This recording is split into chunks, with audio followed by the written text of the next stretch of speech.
우리 또 옆에 있는 분 앞뒤로 인사합시다. 당신은 세상에서 가장 소중한 사람입니다.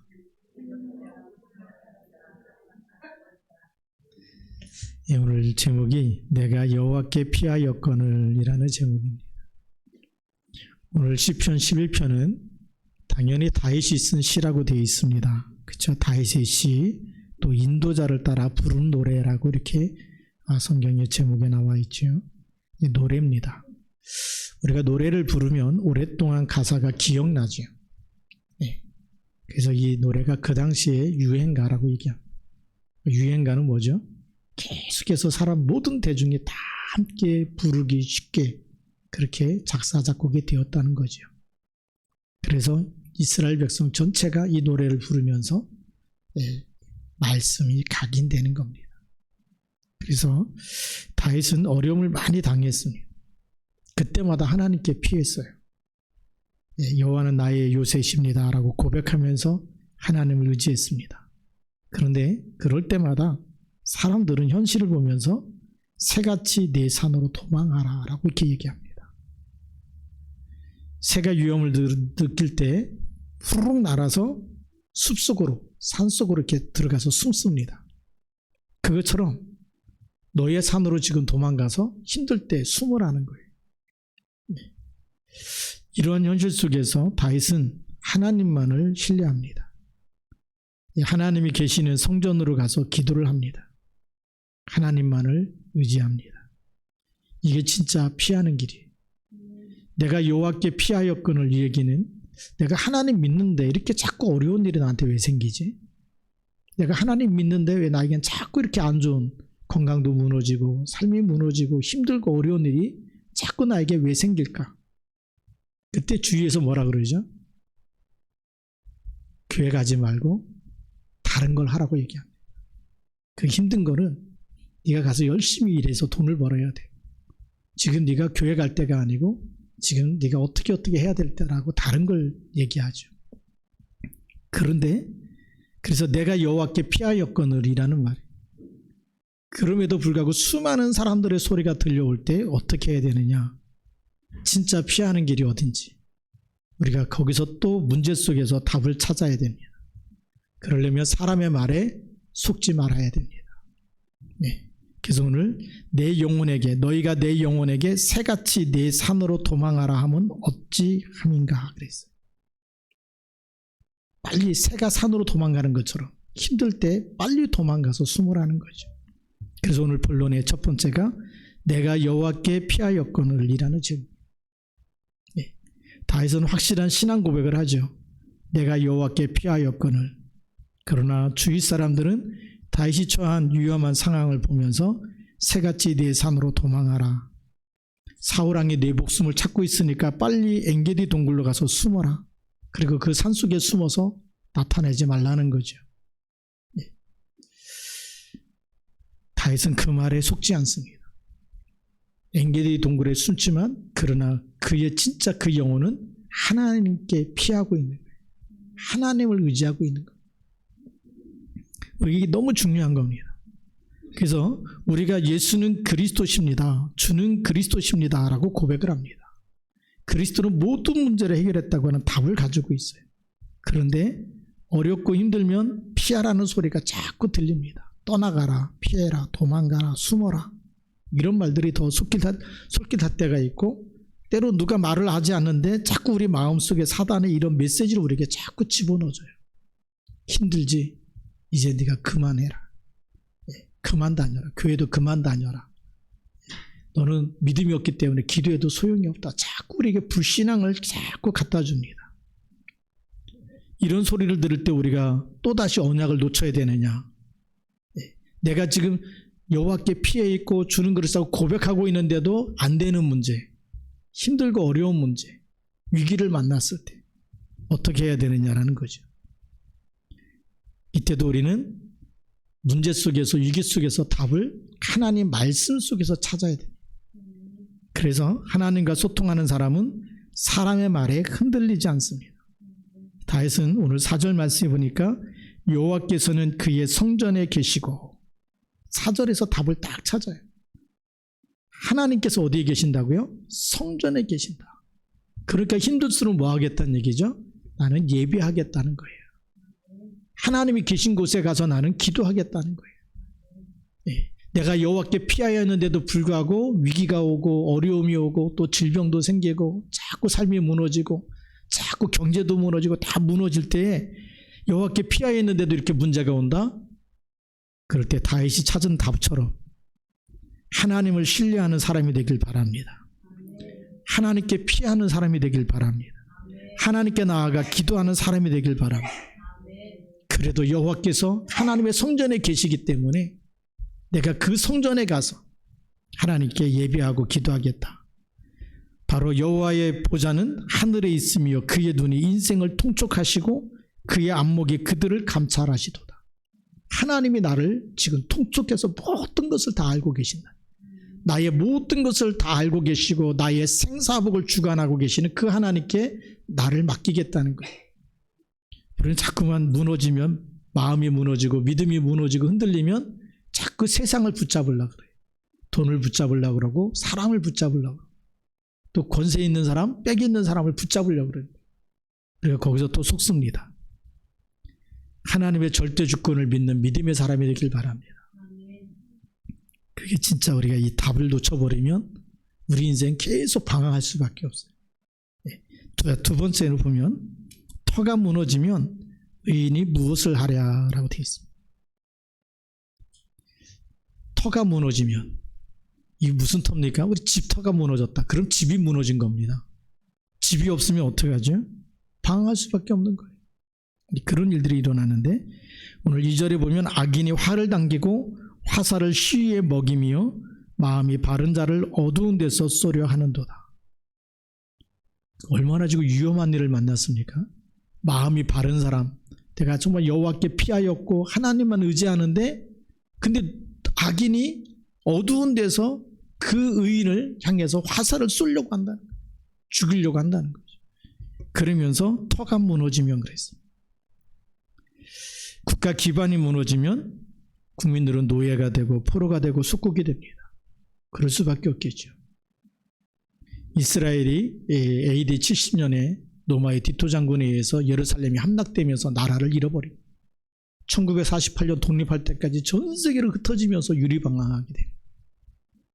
나라가 무너져버리면 터가 무너지면 정말 전 세계에 흩어지면서 얼마나 고생을 많이 합니까? 2차 세계대전 당시에는 히틀러에게만 600만 명이 사살당했어요.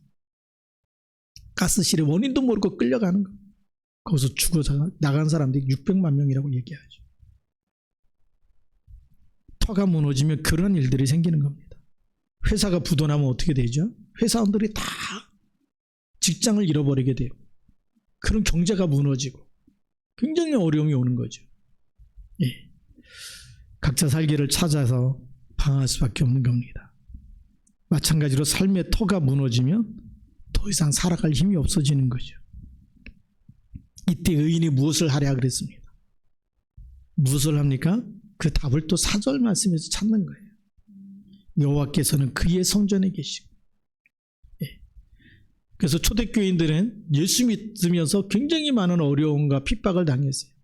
터가 무너지는 일들이 일어났어요. 스데반의 환란으로 인하여 흩어진 자들이에요. 흩어졌다는 얘기 뭐죠? 자기가 살던 집을 다 놔두고 도망가야 돼요. 생명을 부지하기 위해서 피난 가야 되는 거예요. 그게 흩어진 자들이에요. 근데 그들이 흩어지면서 뭐 했을까요? 이 복음을 이방인들에게, 헬라인들에게 전하면서 안디옥 교회를 세우게 됩니다. 우리가 하나님께 피하고 하나님의 성전에, 하나님이 계신 이 성전이죠. 이 성전에서 하나님을 만나고 하나님께 기도하게 되면 엄청난 일들이 일어납니다. 우리가 생각지 못했던 하나님의 우리를 위해서 따로 예비한 축복이 있는 줄 믿습니다. 그래서 예배를 회복하시기 바랍니다. 힘들고 어려울수록 예배를 회복하자. 힘들고 어려울수록 기도를 회복하자. 하나님이 준비한 더 좋은 것을 바라볼 수 있어야 됩니다. 그래서 히브리서 11장 1절에는 뭐라고 고백하냐면 믿음은 바라는 것들의 실상이에요. 보지 못하는 것들의 증거이니 그랬어요. 바라는 것들의 실상이다. 우리는 세상 것을 바라보게 되면 세상 것은 창세기 3장과 6장과 11장입니다. 창세기 3장은 하나님 떠나니까 내가 하나님처럼 되리라. 하나님 없이 네가 하나님이 되라, 그 얘기입니다. 그러니까 내 인생 내가 내 마음대로 살겠다. 내 인생이 내가 주인이고 내 마음대로 한번 살아보자라고 하는 것이 에베소서 2장 3절입니다. 전에는 우리도 다 같이 육체와 마음에 원하는 대로 하여 그렇게 살았는데 본질상 진노의 자녀였다라고 되어 있어요. 하나님 떠나서 창세기 3장에 내 인생 내가 주인 돼갖고 내 마음대로 살으면 다 잘 돼야 되잖아요. 근데 왜 잘 안 됩니까? 다 행복해야 되는데 왜 행복하지 않습니까? 눈에 보이지 않는 사단이 그 인생을 붙잡고 있기 때문에 그래요. 그래서 본질상 진노의 자녀가 들이닥치는 겁니다.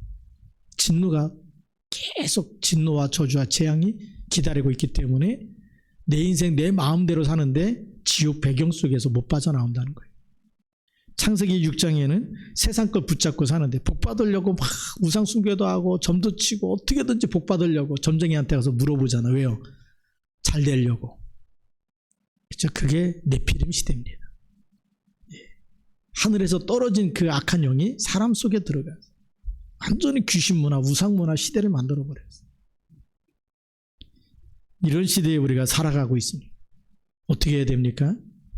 우리는 돈이 하나님이 아니고 정말 이런 또 귀신 같은 그런 섬기는 그런 우상 숭배나 제사나 이런 점쟁이 찾아가야 되는 사람들이 아니고 여러분들은 하나님의 자녀입니다. 우리가 여호와가 계시는 성전에 여호와께서는 그 성전에 계시고 우리가 하나님을 만나야 되고 하나님께 예배할 때마다 하나님이 여러분들의 영혼을 축복하신 줄 믿습니다. 창세기 11장은 뭘까요? 하나님 없이 성공하는 겁니다. 바벨탑을 하늘 꼭대기까지 쌓자. 왜 하늘 꼭대기입니까? 노아 홍수를 기억하던 후대들이에요. 노아 아버지 그 조상시대 때 큰 홍수가 나서 다 죽었다는 걸 알고 있잖아요. 그래서 또다시 그런 일이 일어나지 않도록 무지개 약속도 주셨는데 언약을 놓쳐버리면 어떻게 되죠? 인간이 재앙을 대비하겠죠. 그래서 탑을 하늘 꼭대기까지 쌓자라는 거예요. 하늘 꼭대기까지 쌓으면 그 같은 홍수가 일어나도 우리는 살아남을 거 아니겠냐, 그런 얘기겠죠. 그러면서 우리 이름을 내자라고 돼 있어요. 얼마나 대단한 건축물을 지어가지고 우리가 얼마나 이게 정말 똑똑하고 지혜롭고 우리가 얼마나 대단한지 우리 이름을 내자라고 얘기합니다. 그게 성공이겠죠. 그래서 지금도 많은 사람들이 선거 때가 되면 서로 자기가 출마해야 되고 자기를 뽑아줘야지만 나라가 잘 되고 지역이 잘 된다고 얘기하죠.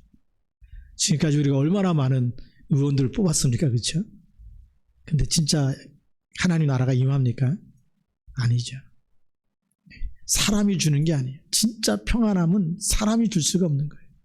하나님만이 줄 수 있어요. 우리 인간은 영적인 존재이기 때문에 하나님을 만나야 행복합니다. 그래서 임마누엘이라는 언약을 주신 거예요. 보라, 처녀가 잉태하여 아들을 낳으리니 그 이름을 임마누엘이라 하리라. 우리는 하나님 없이 자꾸 누군가 나를 알아줘야지만 잘한다, 정말 네가 최고다, 이런 소리를 들어야 우리는 힘을 내는 사람이 있어요. 속는 겁니다. 그 힘은 얼마 가지 못해요. 누가 그런 소리를 하든 안 하든 간에 우리는 사도행전 1장 8절 오직 성령이 너에게 임하시면 헤븐리 파워가 따로 있습니다. 세상에 주지 못하는 하나님만이 주시는 힘이 따로 있어요. 그걸 붙잡을 줄 알아야 됩니다. 그거를 우리가 정말 누릴 줄 알아야 되죠. 그게 진짜 성공입니다. 하나님이 나와 함께 하시는 것이 성공이고 임마누엘이 성공이고 하나님 모든 것에 나와 함께하는 원네스가 성공이죠. 그게 진짜 성공인데 우리는 이런 진짜 성공을 놓쳐버리고 우리는 자꾸만 창세기 11장에 세상 사람들이 알아줘야 되는, 와 대단합니다, 잘했습니다, 축하합니다, 당신 성공했군요, 그 틀린 성공인데 그게 진짜 성공인 줄 알고 그거를 놓고 우리가 붙잡고 있는 거죠. 우리는 성공을 넘어선 하나님의 계획을 볼 수 있어야 되겠습니다. 그래서 초대교인들은 위험한 일이 닥치고 생명에 예수 믿으면 이 초대교회 로마 황제 10명이 일어나서 기독교는 얼마나 핍박했는지 몰라요. 그때 많은 기독교인들이 순교당하면서 터가 무너져 가고 있어요. 그때 뭐 했을까요? 그리스도께 피한 사람들입니다. 구약시대도 보면 그런 사람들이 있어요. 다니엘 3장 8절부터 30절에 보니까 사드락 메삭 아벳느고죠. 왕의 신상에 절하지 않으면 풀무불에다가 집어넣어서 태워 죽이겠다는 겁니다. 근데 그 왕 앞에 가서 뭐라고 얘기하죠? 하나님께서 우리를 구원해 주시겠지만 구원해 주지 않는다 할지라도 왕의 신상에 절하지 않습니다. 그 왕이 얼마나 화가 났는지 그 풀무불을 7배로 뜨겁게 하라 그래서 거기다 집어넣는데 사드락 메삭 아벳느고를 집어넣는 사람들이 그 풀무불이 너무 뜨거워서 집어넣는 사람들이 타 죽었어요. 성경에 보니까. 근데 사드락 메삭 아벳느고가 불 속에서 걸어 다니고 있는 거예요. 그걸 왕이 본 겁니다. 그 왕이 신하들에게 얘기하는 거예요. 분명히 3사람을 집어넣는데 4사람이 걸어 다니고 있다. 다 신의 아들 같지 않냐. 그래서 다시 사드락 메삭 아벳느고를 불러서 나오라고 얘기하는 거예요. 머리카락 하나 옷 하나 어떤 것도 끄슬린 게 없어요. 깜짝 놀라게 되죠. 야, 너희들이 진짜 하나님의 아들들이구나. 그래서 사드락 메삭 아벳느고를 높이게 된 줄 믿습니다. 그게 터가 무너지면 죽는 거 결단하고 불 속에 들어간 사람들이. 우리가 잘 알듯이 다니엘 6장 10절부터 23절에도 다른 신에게 기도하거나 절하거나 섬기면 사자굴 속에 집어넣겠다고는 조서의 어명, 법령이 딱 제정이 된 거예요. 그리고 공포가 된 거예요. 그걸 알고도 전에 하던 대로 예루살렘을 향해서 창문을 열어놓고 하루에 몇 번씩 기도했어요? 3번씩 기도했어요. 그러니까 어떤 우리가 위험한 그런 소리를 들을 때도 기도 안 하면 살 수 있는데 기도했어요. 그게 뭐죠? 하나님께 피하는 사람이에요. 이 땅에 어떤 유혹과 어떤 핍박과 어떤 이 협박을 받아도 거기에 굴하지 않고 여호와께 피하는 사람. 네. 내가 여호와께 피하였거늘 그래도 핍박이 오잖아요. 문제가 없는 게 아니에요. 여호와께 피했어요. 매일 하루 3번씩 기도했어요. 그런데 피했는데 사자굴 속에 집어넣겠다고 하는 그런 법까지 딱 제정된 거예요. 여호와께 피했는데 어떻게 나에게 이런 일이 생길 수 있습니까? 다른 사람 같으면 그렇게 원망하고 불평할 수 있는데 다니엘을 보면 여호와께 피하고 하루에 3번씩 기도했는데 그런 일이 생겼을 때도 흔들리지 않는 거예요. 여호와께 피하였거늘 문제가 오고 위기가 오고 갈등이 올 때 어떻게 하죠? 아예 더 기도하는 겁니다. 변함없이 흔들림 없이 전에 하던 대로 동일하게 하루에 3번씩 기도했던 사람. 그게 진짜 믿음의 사람인 줄 믿습니다. 대부분의 사람들은 여호와께 피했다가 문제가 오면 하나님이 나를 안 도와주시고 내 기도에 응답하지 않는다고 시험 들고 나가는 사람도 있더라고요. 예. 근데 그런 사람들이 참 어리석은 사람이에요.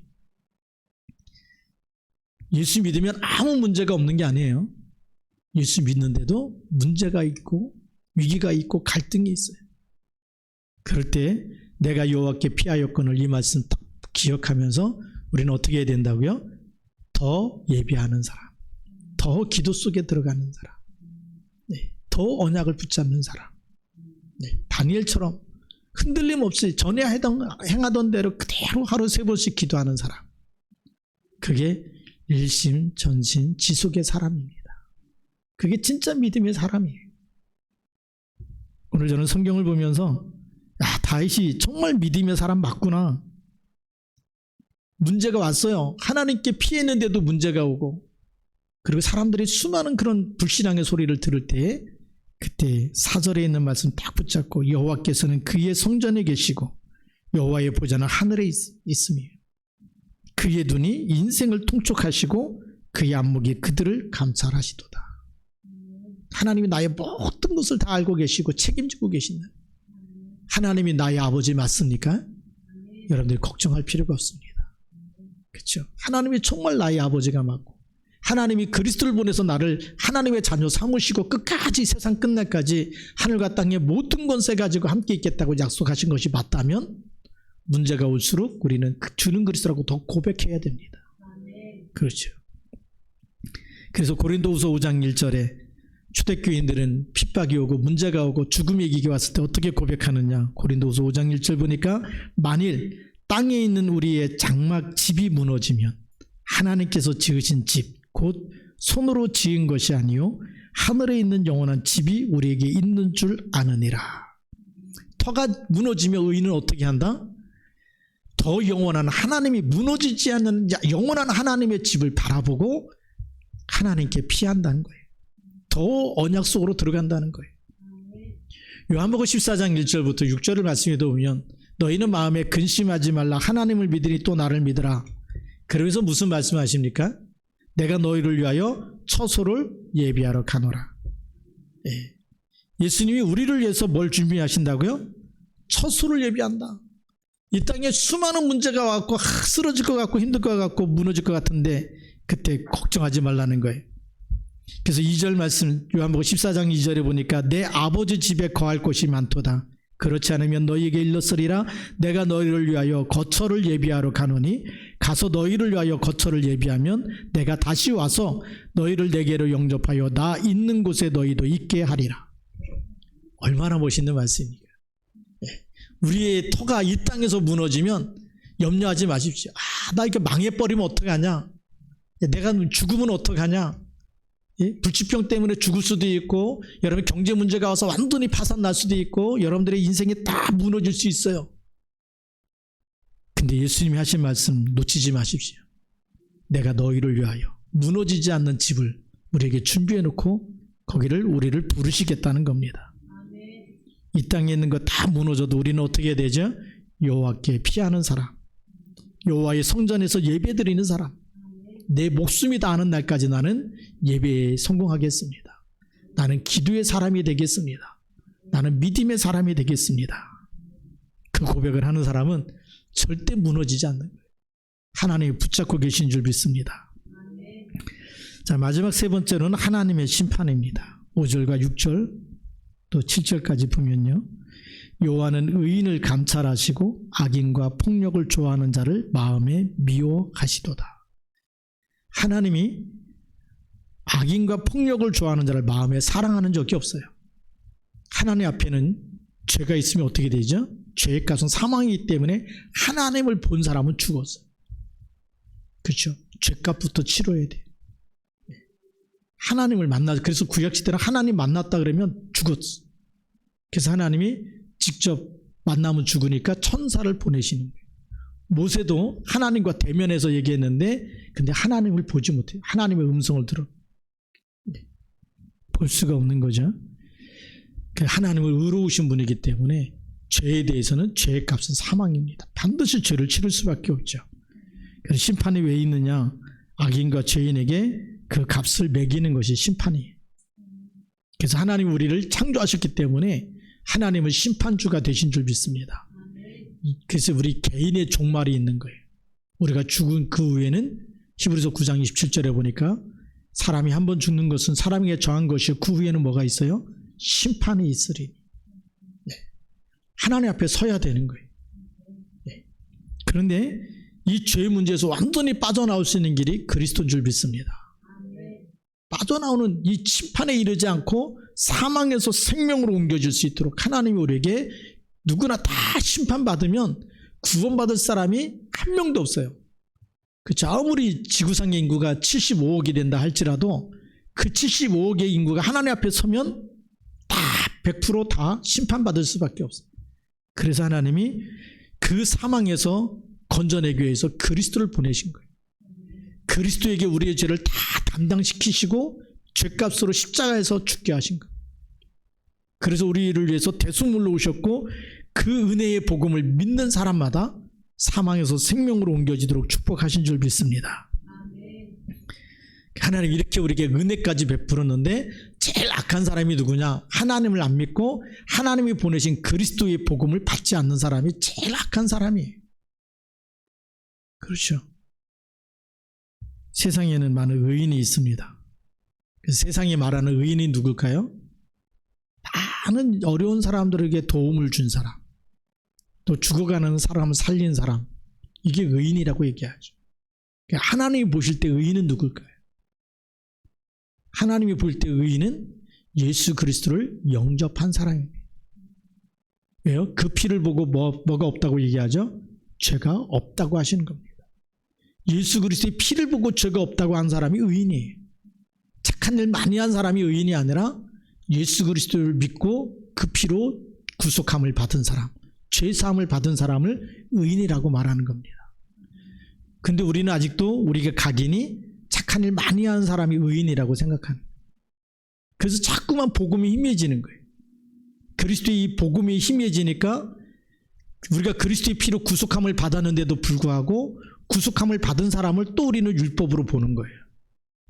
또 잘했다 못했다, 잘난 사람 못난 사람, 착한 사람 나쁜 사람 자꾸 구별하는데 오늘 우리가 그 눈이 바뀌어지길 바랍니다.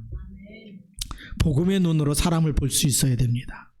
하나님만이 악인과 폭력을 좋아하는 자를 미워하고 하나님만이 악인을 심판하시는 분입니다. 그래서 그 악인에게는 하나님이 그물을 던지시겠다. 그물을 던지면 그물 속에 들어가면 빠져나올 수 있어요, 없어요? 못 빠져나오는 거. 네. 불과 유황과 태우는 바람이 그들의 잔에 소득이라고 말씀하고 계시는 거예요. 그래서 우리가 창세기 19장 1절부터 38절 말씀에 보면 소돔과 고모라가 멸망할 때 하나님이 그 소돔과 고모라를 심판하시려고 천사를 보내서 이미 정탐하게 하십니다. 그때 아브라함이 그 천사를 대접하게 되고 그러면서 그 천사들이 이제 소돔과 고모라 심판하기 위해서 간다고 얘기할 때 하나님께 기도하잖아요.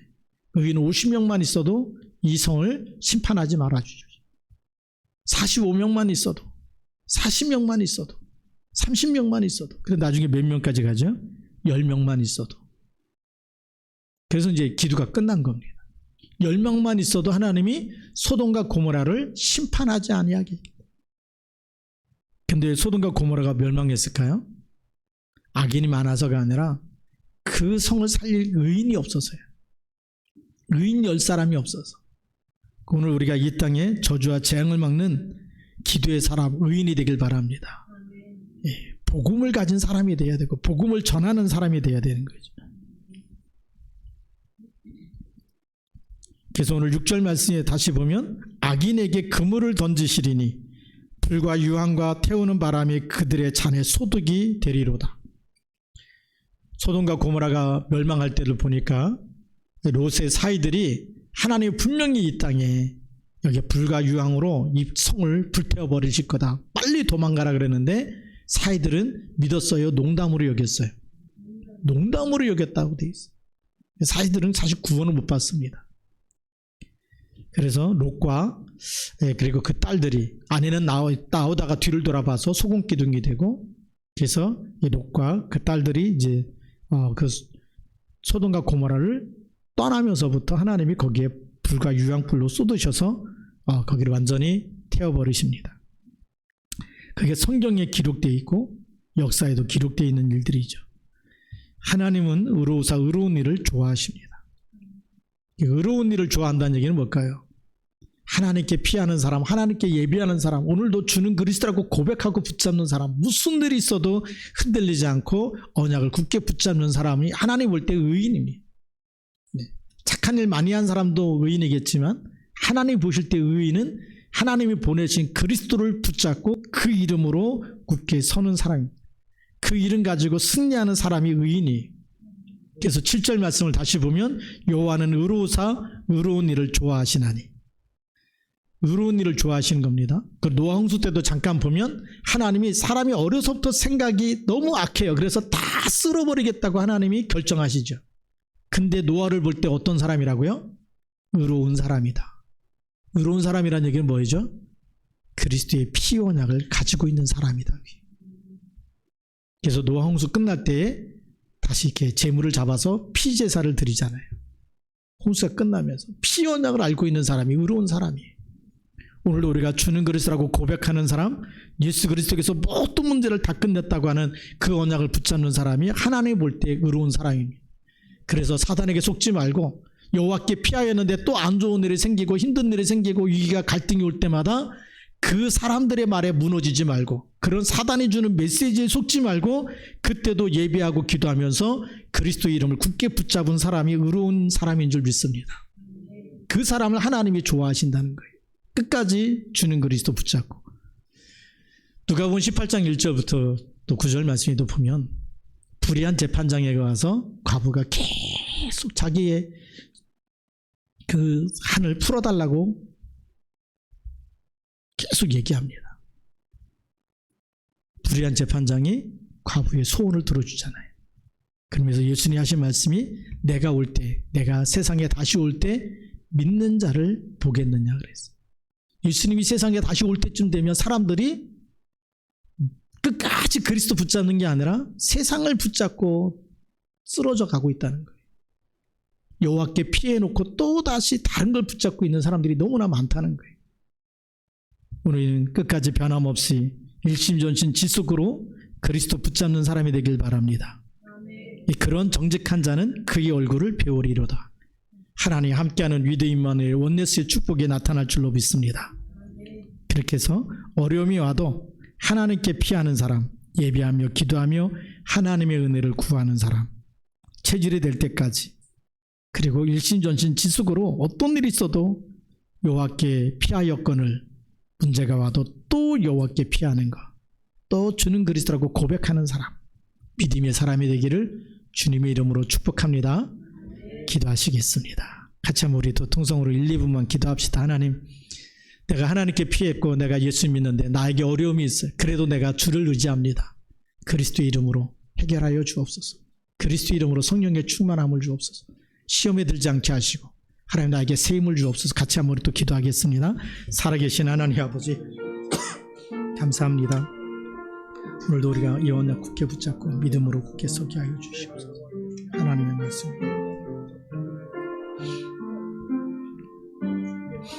하나님 아버지 정말 세상 끝날까지 흔들리지 않는 언약의 사람, 믿음의 사람, 기도의 사람, 하나님 아버지 우리가 수만 넘어져도 오직 그리스도를 붙잡는 언약의 사람 되게 하시고 하나님의 사람 되게 하여 주시옵소서.